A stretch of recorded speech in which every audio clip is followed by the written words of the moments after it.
Scan చేశాను కదమ్మా, అంతా బాగానే ఉంది. రైట్ సైడ్ ఒక 4 to 5 ఎగ్స్ ఉన్నాయి, లెఫ్ట్ సైడ్ ఒక 4 to 5 ఎగ్స్ ఉన్నాయి. ఎగ్స్ అంటే ఎగ్స్ కూడా కాదు, ఫాలికల్స్.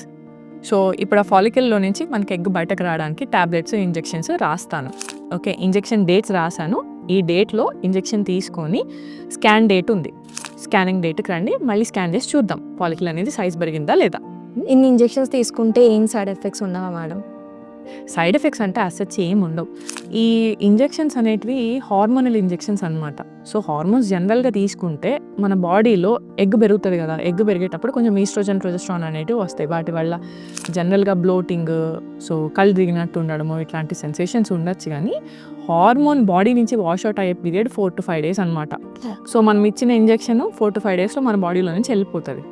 సో మనకు ఈ ఇంజెక్షన్ తీసుకుంటే అడ్వాంటేజ్ ఏంటి అంటే సైకిల్ అనేది క్యాన్సిల్ కాదు.